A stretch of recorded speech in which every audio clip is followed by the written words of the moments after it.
friends, welcome to Cherry Food Court. இன்னைக்கு நம்ம சேனல்ல ஒரு சூப்பரான ஹெல்தியான ரெசிபி பார்க்க போறோம். என்னதுன்னா ஆச்சி மாவுல அதாவது சத்து மாவுல நம்ம கொழுக்கட்டை செய்ய போறோங்க. வாங்க அது எப்படி செய்யலாம்னு பார்க்கலாம்.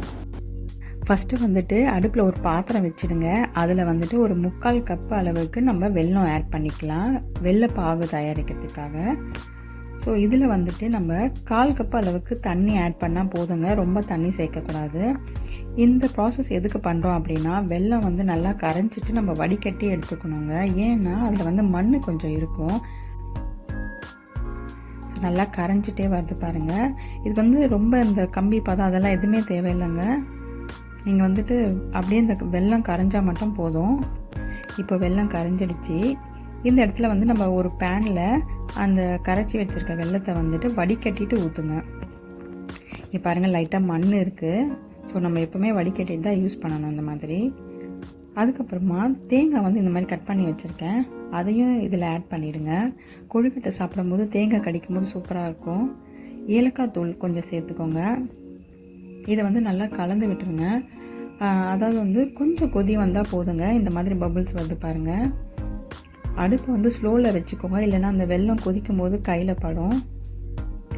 இப்போ நம்ம 1 கப் அளவுக்கு ஆச்சி சத்து மாவு எடுத்துருக்கோங்க.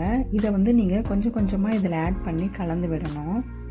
உங்களுக்கே நல்லா தெரியும் பாருங்கள், அந்த வெல்லம் பாகு அந்த ஆச்சி சத்து மாவில் நல்லா அப்சர்வ் ஆகுது. இதை நல்லா நீங்கள் கலந்து விட்டீங்க அப்படின்னாக்கா அப்படியே அந்த மாவு பதம் ரெடி ஆகிடும்.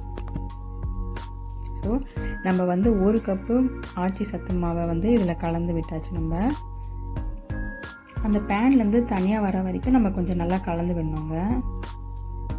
இங்கே பாருங்கள், கொஞ்சம் கொஞ்சமாக அப்படியே ரெடி ஆகிட்டே வருது. இதை ரொம்ப ஈஸியாக செஞ்சிடலாங்க. கஞ்சி பிடிக்காதவங்களுக்கு இந்த மாதிரி கொழுக்கட்டையாக செஞ்சு கொடுக்கலாம்.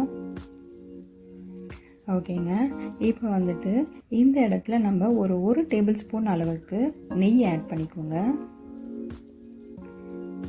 இது எல்லாத்தையும் நல்லா கலந்து விட்டுட்டீங்க அப்படின்னாக்கா நல்லா அந்த பேன்லேருந்து நல்லா பிரிஞ்சு தனியாக வருங்க. இங்கே பாருங்கள், இந்த மாதிரி. இதை ரொம்ப ஆற வச்சிடக்கூடாது. மீடியமான சூடில் இருக்கும்போது நம்ம கொழுக்கட்டை பிரித்து வச்சிடணுங்க. கையில் கொஞ்சம் நெய் க்ரீஸ் பண்ணி வச்சுக்கோங்க, அப்போ தான் ஈஸியாக இருக்கும் உங்களுக்கு. அதே மாதிரி இட்லி பாத்திரத்தில் நெய் தடவி வச்சுக்கோங்க, அந்த கொழுக்கட்டை ஒட்டாமல் இருக்கிறதுக்காக. ஸோ இந்த மாதிரி நம்ம தடவி வச்சுட்டு அந்த கொழுக்கட்டையை ஒரு சும்மா கொஞ்சமாக எடுத்துட்டு அதை நீங்கள் நல்லா இப்படி பிடிச்சிங்க அப்படின்னாக்கா அந்த ஃபிங்கர்ஸில் ப்ரெஸ் பண்ணி விட்டிங்கன்னா அழகாக வந்துடுங்க. இங்கே பாருங்கள், நான் பண்ணியிருக்கேன் இல்லையா, அந்த மாதிரி. நீங்கள் அந்த பால் ஷேப்பில் கூட பண்ணலாங்க, ரவுண்டாக கூட. இந்த மாதிரி நீங்கள் அந்த மாவு எல்லாத்தையும் பண்ணிவிட்டு அந்த இட்லி தட்டில் வச்சுருங்க. இது ரொம்ப ஹெல்த்தியாக இருக்குங்க. இது டேஸ்டியாகவும் இருக்கும்.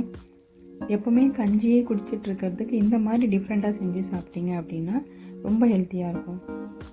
நான் பாருங்கள், சும்மா ஒரு 2-3 இந்த மாதிரி பால் ஷேப்பில் நான் பண்ணி வச்சுருக்கேங்க. ஓகே, இருக்கிற மாவு எல்லாத்தையும் நம்ம கொழுக்கட்டை பிடிச்சி வச்சாச்சு. இப்போ அந்த இட்லி பாத்திரத்தில் தண்ணி ஃபில் பண்ணிவிட்டு அதில் இந்த இட்லி தட்டு எல்லாம் வச்சுடுங்க. மூடி வச்சுட்டு மீடியமில் ஃப்ளேமை மீடியமில் வச்சு ஒரு 15-20 மினிட்ஸுங்க சூப்பராக நல்லா வெந்துடும். பாருங்கள், நல்லா சாஃப்டாக இருக்குது பாருங்கள், ரொம்ப சாஃப்டாக இருக்கும் இந்த கொழுக்கட்டை. சாப்பிட்றதுக்கு ரொம்ப டேஸ்டியாக இருக்குங்க. இது சூப்பரான ஆச்சி சத்து மாவு கொழுக்கட்டை ரெடி. என்ன ஃப்ரெண்ட்ஸ், இந்த கொழுக்கட்டை ரெசிபியை பார்த்து என்ஜாய் பண்ணீங்களா? மறக்காமல் உங்கள் வீட்டில் செஞ்சு பாருங்கள். செஞ்சு பார்த்துட்டு உங்கள் குட்டீஸ்க்கு கொடுங்க. ரொம்ப ஹெல்த்தியான ரெசிபி இது. அது மட்டும் இல்லைங்க, இந்த சேனல் சப்ஸ்கிரைப் பண்ணுங்கள், லைக் பண்ணுங்கள், ஷேர் பண்ணுங்கள். நன்றி.